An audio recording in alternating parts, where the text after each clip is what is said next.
بسم الله الرحمن الرحيم. حبايبنا أبطال الصف الثاني الإعدادي، إن شاء الله النهاردة معانا مراجعة مهمة جدا جدا، يعتبر من أول درس إلى درس العلاقة والدالة بإذن الله تعالى.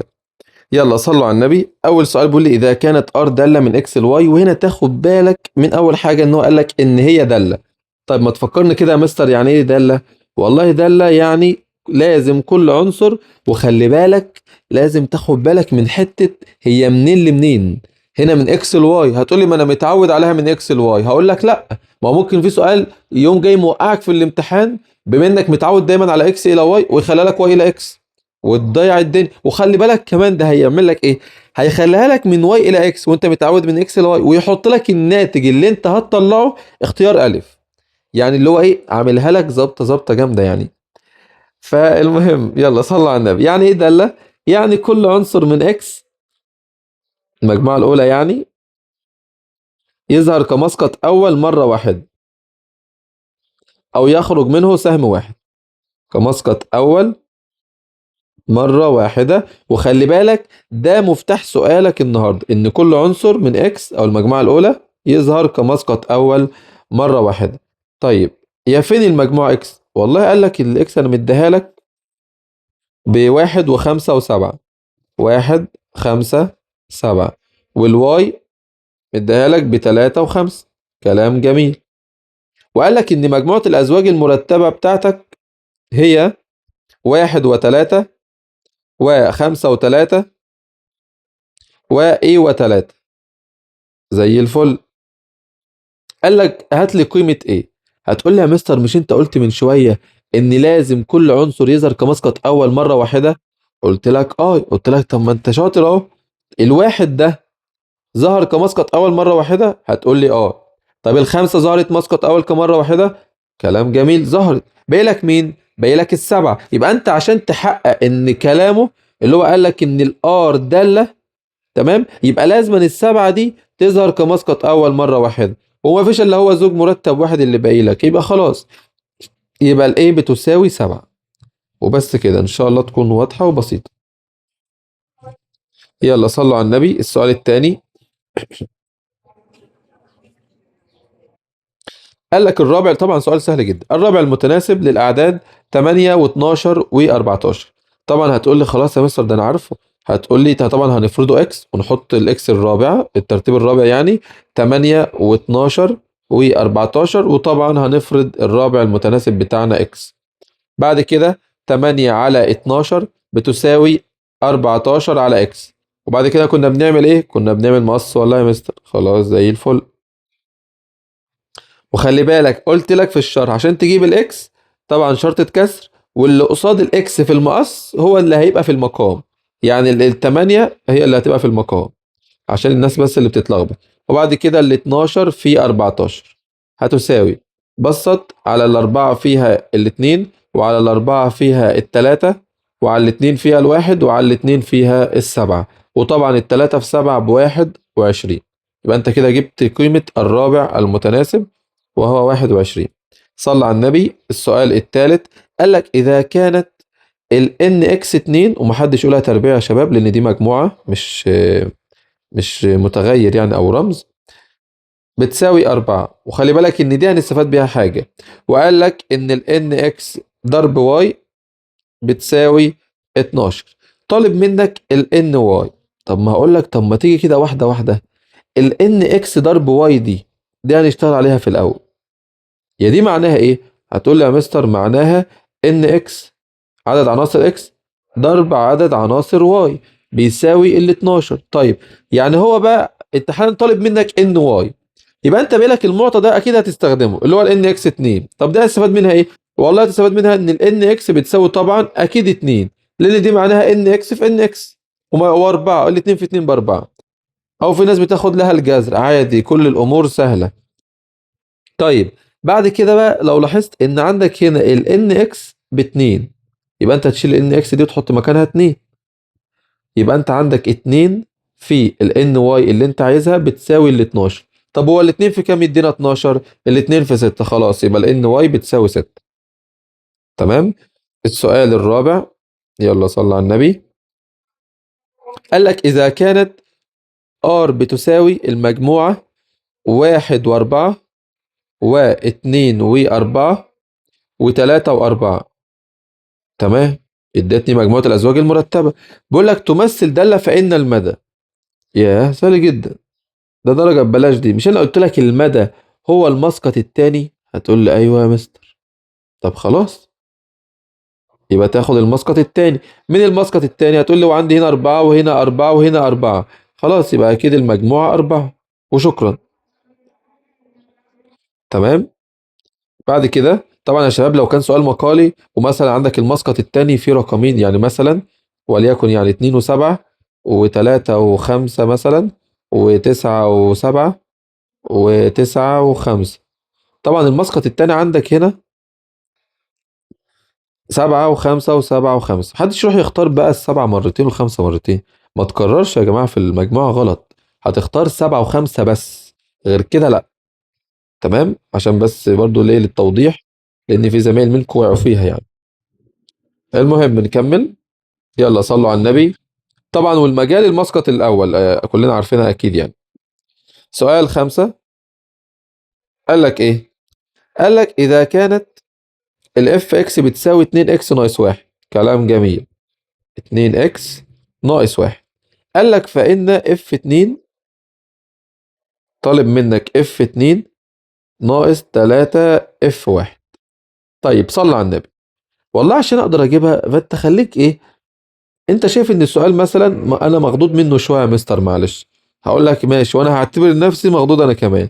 فانا اي حاجه معقده قدامي يعني بسطها اجزاء بحيث تبقى سهله عليك، يعني قسمها اجزاء كده. فانا راح اجيب الاف 2 دي لوحدها اسهل على نفسي. طيب فاكر في الشرح لما انا قلت لك لما يطلب منك اف 2 او اف اي رقم، الرقم اللي جوه القوس ده حطه مكان اكس في الداله اللي هو مديها لك، اللي هي طبعا اف اكس بتساوي 2 اكس ناقص 1. يبقى انا هقول الاكس بتساوي 2 هتساوي شيل كل اكس وحط مكانها 2، يبقى 2 طبعا في 2 ناقص الواحد. 2 في 2 ب4 و4 ناقص 1 طبعا 3. كده انت جبت اول جزء، بس خلي بالك تاني جزء راح اجيب الاف 1. ايه المشكله يعني؟ سهل على نفسك. طيب الاف 1 مش انت في الاف 2 حطيت الاكس ب 2؟ خلاص الاف 1 حط مكان الاكس 1. طبعا يبقى 2 في 1 ناقص 1. طبعا 2 في 1 ب 2 ناقص الواحد هيساوي 1. وبكده انت جبت لي قيمة اف 2 اللي هي طلعت ب 3 واف 1 طلعت ب 1. روح بقى عوض في المطلوب اللي هو عايزه. طب هو عايز ايه؟ والله هو عايز منك اف 2 اهو ناقص 3 في اف 1.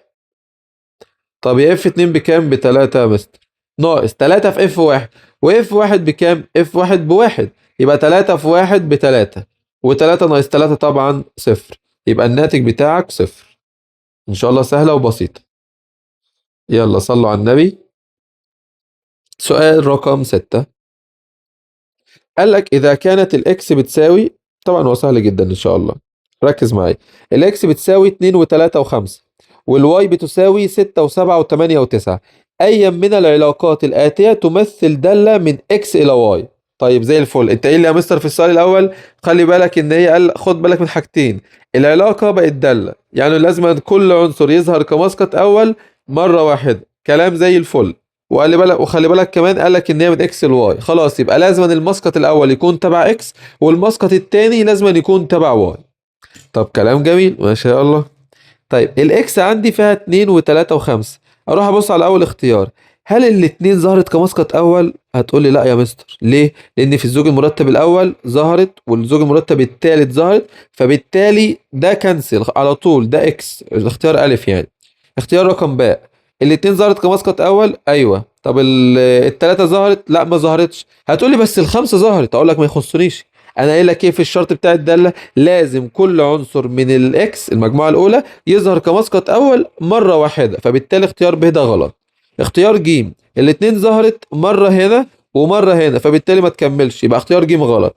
يبقى اختيار ده اكيد هو الصح. ليه بقى هو الصح؟ الاتنين ظهرت كمسقط اول مره واحده، تمام، والتلاتة مرة واحدة والخمسة مرة واحدة، فبالتالي اختيار د هو الصح. وهو طبعا هيبقى الاتنين و6 والتلاتة و7 والخمسة وتسعة. زي الفل، إن شاء الله تكون واضحة وبسيطة. بعد كده سؤال رقم 2 اللي هو أكمل رقم 1. قال لك مجال الدالة دي، والله يا ده سهلة جدا. المجال طبعا هو المسقط الأول. المسقط الأول. طب مين المسقط الأول عندك يا مستر؟ والله المسقط الأول عندي، خلي بالك بقى، عندك هنا 1 وهنا 2 وهنا 4 وهنا 6. يبقى 1 و2 و4 و6. طبعا لو طلب المدى، المدى هو المسقط الثاني، فده سؤال سهل. سؤال رقم 2. قال لك ايه؟ السؤال ده بتقع فيه كتير قوي، مش عارف ليه الصراحة.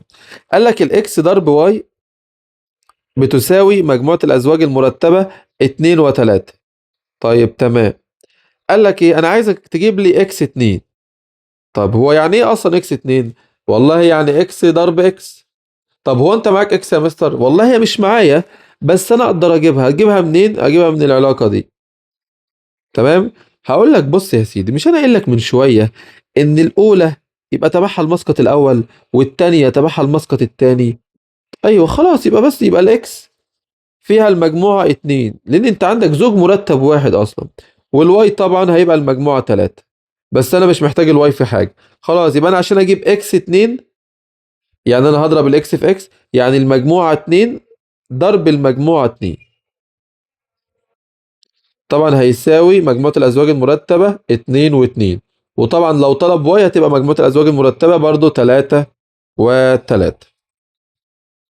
سؤال رقم 3. صلوا على النبي. قال لك الاف اكس بتساوي 2 اكس زائد 5. تمام. طلب منك الاف نص. صلوا على النبي يا شباب. بالمناسبة شباب، منهجكم منهج مش سهل.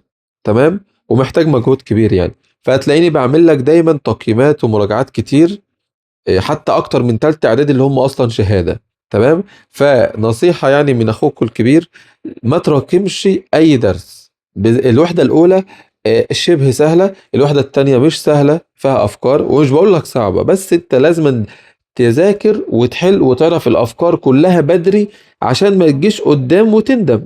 تمام. هتتفاجئ ان في افكار زميلك عارفها وزميلك بيدور على افكار تانية، واخد بالك؟ فنصيحة مني يعني، خد درسك، حل واجبك، حل افكارك كلها، حل كمان من الاختبار التراكمي، ولو عايزين نحل التراكمي كامل احله لكم باذن الله تعالى. تمام.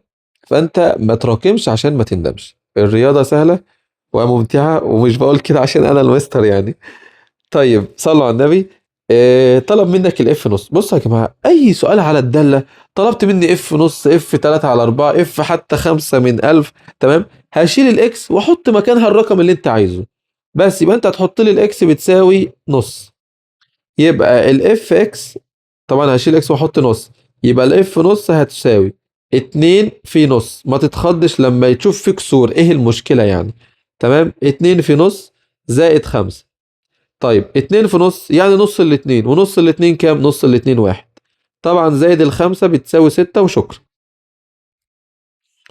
السؤال رقم 3. خش بقى في المقالي بقى الشغل بقى. سؤال رقم 3.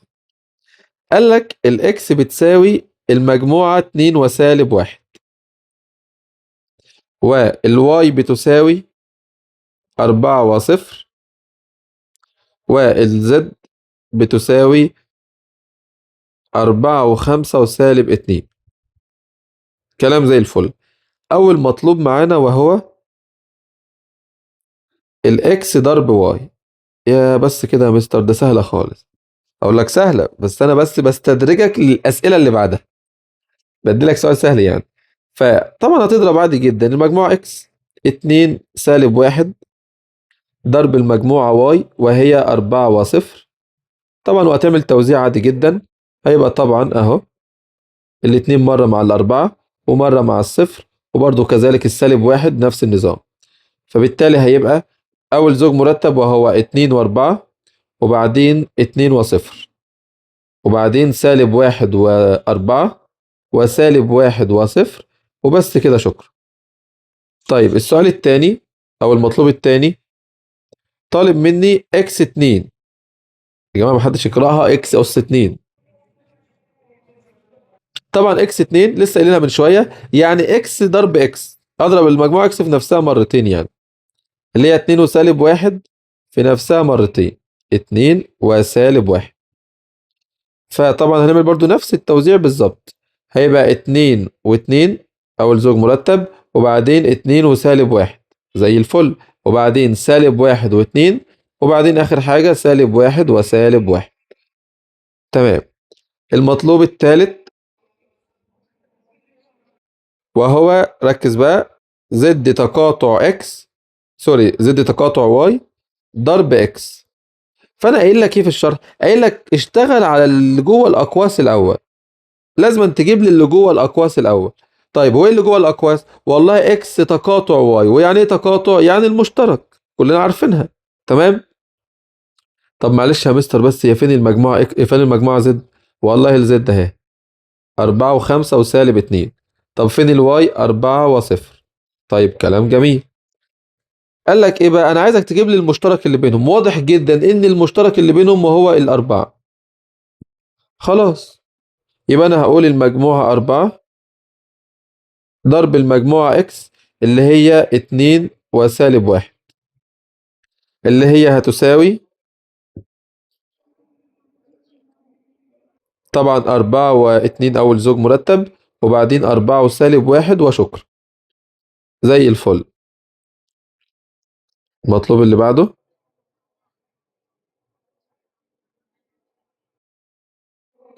رقم 4، قال لك عايزك تجيب لي ان واي ضرب زد، ان واي ضرب زد.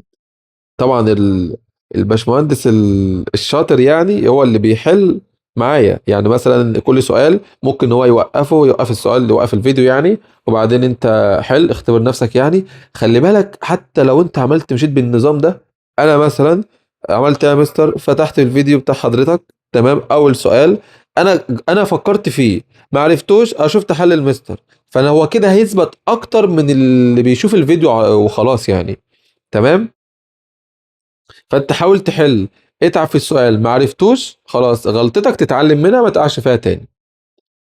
طيب، ان طبعا دي بتتفك، هيبقى ان واي عدد عناصر واي في عدد عناصر زد. طبعا الواي فيها كام رقم؟ فيها 2، والزد فيها 3، والاتنين في 3 ب6، زي الفل. رقم 5،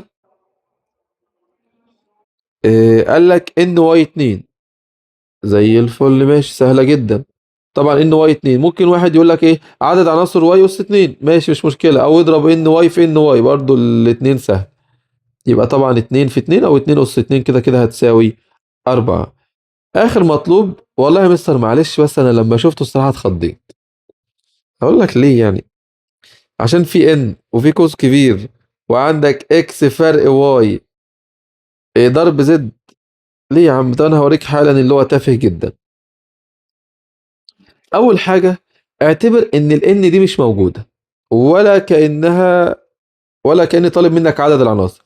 اعتبرني طالب منك، بص اعتبرني طالب منك ده اكس فرق واي ضرب زد، بس ده اللي انا طلبته منك، انا ما طلبتش منك ان. هتقول لي اه كده يا مستر انا اعرف احلها، اقول لك كده انا سهلت منك بقى. ليه؟ لان انا قلت سهل على نفسك، وحاول تاخد الامور ببساطه، ما تخليش شكل السؤال يخدعك. المهم اكس فرق واي، يعني اللي موجود في اكس مش موجود في واي. طب هو ايه اللي موجود في اكس مش موجود في واي؟ خلي بالك المجموعه اكس هنا، ايه بقى اللي موجود في الاكس مش موجود عندنا في واي؟ السؤال ده كنت بحله مع زمايلكم في السنتر، وفي واحد قال لي مفيش. فهل ده كلامه صح؟ طبعا اكيد غلط. ليه بقى؟ والله يا مستر اكس فرق واي، يعني اللي موجود في اكس اهو، هكتبها لك بالعربي اهو، اللي موجود في اكس غير موجود في واي. لو حبينا نعمم القاعده، اللي موجود في الاولى مش موجود في الثانيه. هو قال لي مفيش، طبعا هو في دماغه مفيش، يعني مفيش حاجه موجوده في اكس موجوده في واي، يعني كل الارقام اللي في اكس، ده اللي هو كان فاهمه، يعني كل اللي موجود في اكس، تمام، ما هوش موجود في واي. فده كان قصده. تمام. طبعا بس كلمة مفيش دي لما تتقال في المجموعات يا شباب فدي معناها فاي، صح؟ دي معناها فاي، وإجابة فاي في السؤال هنا طبعا غلط، مفيش حاجة اسمها كده. أروح أبص على إكس بقى عشان ما أطولش عليكم أكتر من كده. الاتنين مش موجودة في واي. طب السالب واحد برضو مش موجود في واي، يبقى كده المجموعة اتنين وسالب واحد ما هيش موجودة. تمام في الواي يعني، فدي اللي أنا هكتبها. إن شاء الله ما تكونوش تهتوا بس. يبقى هيبقى المجموعة قلنا اتنين وسالب واحد، وخلي بالك هقول لك كمان حاجة في نهاية السؤال ده، مضروبة في الزد اللي هي 4 5 سالب 2. 4 5 سالب 2. طبعا هتعمل توزيع عادي جدا، هيبقى بيساوي المجموعة أول زوج مرتب 2 و4، وتاني واحد 2 و5، و2 وسالب 2، وبعدين سالب 1 و4، وسالب 1 و5، وسالب 1 و2. هتقول لي يا مستر معلش بس، طب انت حالا هتجيب لي ازاي الان؟ هقول لك يا عم، هو الان دي ايه المقصود بيها؟ مش المقصود بها عدد العناصر؟ عدد العناصر او عدد الازواج المرتبة. تمام. او عدد الارقام لو انا بقول لك ان اكس مثلا مجموعة واحدة، واخد بالك؟ طب ماشي يا مستر، ما انا عارف اللي هي عدد العناصر. طب مش انا حالا جبت عدد عناصر الاكس فرق واي ضرب الزد اللي هو اصلا جوه الان؟ يبقى انت عندك هنا هتروح تعد الازواج المرتبه اللي انت طلعتها لي اصلا. فاول واحد هنا اهو، سوري معلش نبدا من الاول. واحد، اتنين، تلاتة، أربعة، طبعا خمسة، ستة، وبس كده. يبقى انت كده معاك ال n اللي هو العدد يعني هيطلع معاك بيساوي ستة. خلي بالك بقى في بقى كمان حل، ومين شاطر يقوله لي وليه مني 100 جنيه. حل آخر، واعمل له شهادة مخصوص وهنشرها عندي على الفيسبوك وعلى التيك توك في الاتنين ان شاء الله.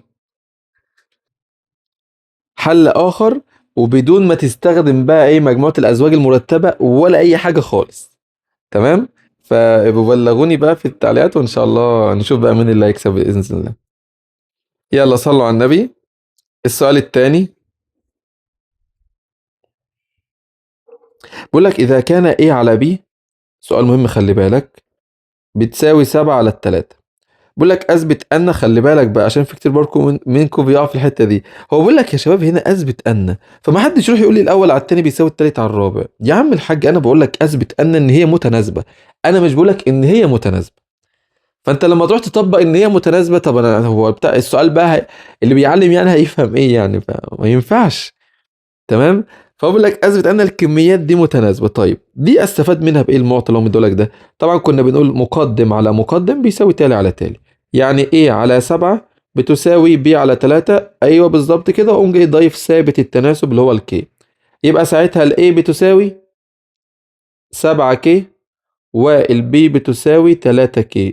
كلام جميل. هتعمل ايه؟ انا بقى هروح اجيب الاول على التاني لوحدهم، والتاني والتالت على الرابع لوحدهم، واشوف هم متساويين او طلعوا لي نسب متساوية ولا لا. طيب مين الاول؟ والله الاول عندي يا مستر 2A ناقص 3B على التاني اللي هو A زائد ال2B. تعال نشوف بيساوي كام. بس خلي بالك ان انت معاك ال A ب7K وال B ب3K. طيب 2A والايه بكام؟ الايه خلي بالك ب7K، يبقى الاتنين في 7 ب14K، ناقص 3B والبي ب3 يبقى 3 في 3 ب9K على الايه زي ما هي 7K زائد الاتنين B والاتنين في 3 ب6K. هتساوي طبعا 14 ناقص 9 بتساوي 5K على 7 و6 طبعا 13K. الكي مع الكي هيتبقى لك 5 على ال13، ودي رقم واحد. هروح اجيب التالت بقى على الرابع اللي هو طبعا 10. 10 على 26. طبعا اكيد هنبسطها نقسم على الاتنين، مفيش غيرها.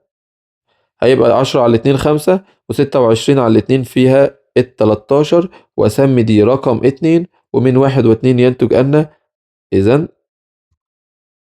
من 1 و2 طبعا هما طلعوا نفس النسب، إذا الكميات 2A ناقص 3B والA زائد 2B وال10 وال26 طبعا كميات متناسبة. وبس كده إن شاء الله. يلا صلوا على النبي. آخر سؤال بيقول لي إذا كانت R علاقة من X إلى Y. حلو، خدت بالي منها أهو، الR من X إلى Y، يبقى أنت كده تشتغل وأنت مطمن، ده اللي أنت متعود عليه يعني. تمام. المهم بقى إن هو ادالك X بتساوي المجموعة الأزواج المرتبة 0 و3 و4، والواي بتساوي 0 و2 و4 و6 و8 و10. وخلي بالك عشان هقول لك حتة بتقع فيها كمان شوية. طبعا قال لك الشرط بتاعك وده اللي احنا عايزينه، ان الواي بتساوي 2 في اكس زائد 1. ماشي. طيب هنعمل ايه بقى؟ انا قلت لك السر في العلاقات دول، الله اكبر الله اكبر. السر في العلاقات دول ان الواي، الشرط بس ان انت تفهم الشرط بتاعك او القاعده. لو فهمت الشرط سواء بقى في درس العلاقه او الداله، تمام، فانت خلاص كده الدرس في جيبك. تمام، والسؤال هو كمان معاهم بالمره. المهم انا قلت لك ايه بقى في الشرح؟ قلت لك انت استخدم كل رقم من اكس، تمام، عوض بيه في الشرط بتاعك. لو طلع الرقم موجود في واي يبقى ده اول زوج مرتب معاك. يعني اول رقم في اكس وهو الصفر، تمام، هروح اعوض بيه في الشرط، يبقى الواي بتساوي 2 في صفر زائد الواحد. طبعا صفر وواحد واحد، واتنين في واحد باتنين.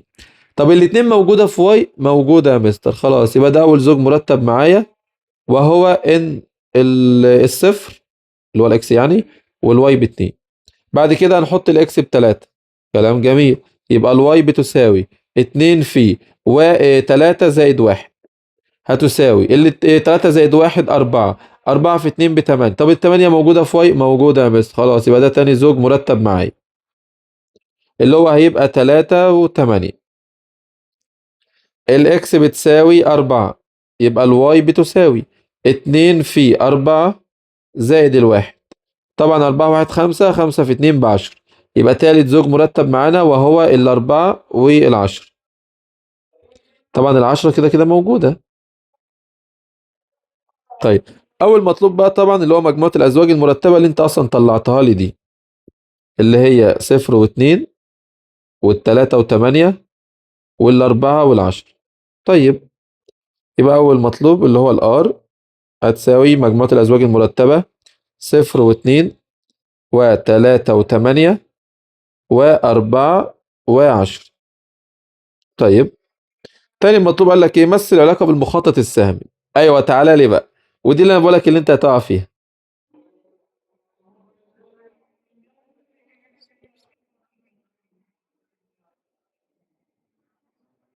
هنا عندك الاكس طبعا، وهنا عندك الواي. هنكتب مجموعة الارقام اللي في اكس اللي هي 0 3 4. في بقى ناس هو بيكتب واي يقول لك يا مستر، يقول لك يا مستر انت مطلع لي، او هو طلع يعني الار اللي هي مجموعه الازواج المرتبه 0 و2 و3 و8 و4 و10. تمام. طبعا هو استخدم كل العناصر اللي في اكس اللي هم الصفر والثلاثه والاربعه. تمام. فهو بيفكر بقى ان احنا بنكتب المساقط الاولى اللي هي دي، المساقط الاولى في اول، في المخطط السهمي يعني في الدايره الاولى بتاعت اكس، وبنكتب المساقط الثانيه في الواي، وده الغلطه اللي انتوا بتقعوا فيها.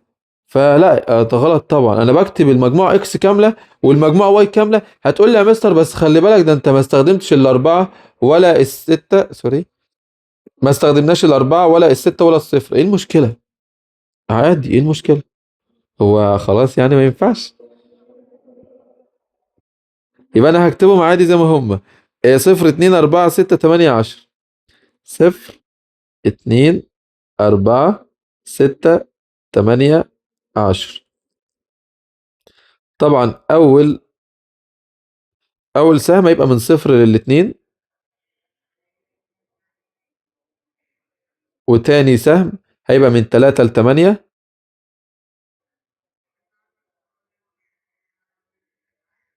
والتالت طبعا من ال4 ل10. وبس كده ان شاء الله. هل العلاقة تمثل دالة ام لا؟ طيب تعال نشوف. وايه شرط الدالة يا مستر؟ والله الشرط ان كل عنصر يخرج منه سهم واحد. طب كل واحد طلع منه سهم واحد؟ ايوه يا مستر. هتقول لي بس انا ما خدتش بالي من دي، انا قلت اللي في دماغي كل عنصر يظهر كمسقط اول مره واحده. عادي، ايه المشكله؟ الصفر ظهر كمسقط اول مره، الصفر اهو ظهر مسقط اول مره واحده، ايوه. والتلاته بالظبط، والاربعه هي كمان مره واحده. يبقى اذا العلاقه داله، يبقى اذا الار هتبقى داله. وخلي بالك لازم تقول السبب حتى لو ما قالكش لماذا. داله لان كل عنصر من اكس، من المجموعة اكس يعني، خرج منه سهم واحد او ظهر كمسقط اول مرة واحدة. الاتنين صح، سهم واحد فقط. طلب مني المجال والمدى. طب ما انا قايل لك بقى ان المجال مسقط اول والمدى المسقط التاني، خلاص بقى قلناه. فيبقى المجال فين المسقط الاول؟ صفر تلاتة اربعة، صفر تلاتة اربعة. المسقط التاني خلي بالك بقى، المسقط التاني او الارقام اللي رايح ليها السهم اللي هي 2 و8 و10. 2 و8 و10. وبس كده ان شاء الله. سؤال بقى من اخوكم، يقول لك ايه؟ الار من اكس لواي، تمام، والمجموعة اكس بتساوي صفر وواحد واتنين وتلاتة، والمجموعة واي بتساوي صفر وواحد ونص وتلت. ومش هرخم عليك في الشرط، مع انه هو ليه ان هو يتكتب بصورة تانية، بس مش هرخم عليه. الاكس الشرط بتاعك هو بقى معكوس ضرب الواي، تمام. هات لي الار في صورة ازواج مرتبة، مجموعة ازواج مرتبة يعني، وقول لي الار دالة ولا لا، دالة ام لا. وقول لي، وطبعا والسبب طبعا هتكتبه. السؤال ده مع السؤال اللي انا قلت لك حل فيه اخر، تمام. ده هيبين مين بقى اللي فاهم وفاهم كمان ايه، وفاهم كويس واد شاطر يعني، تمام. ومين بقى اللي مش فاهم. ما تضيعش الافكار دي منك، مهمة جدا وبتتكرر كتير في الامتحانات. ما تنسوش تشتركوا ان شاء الله، وان شاء الله معاكم دايما في تقييمات كتير ومراجعات كتير وافكار مهمة. وان شاء الله نوصل لمستوى تفكير ومستوى دراسي عموما عالي. ما تنسوش تدعوا للمستر، والسلام عليكم.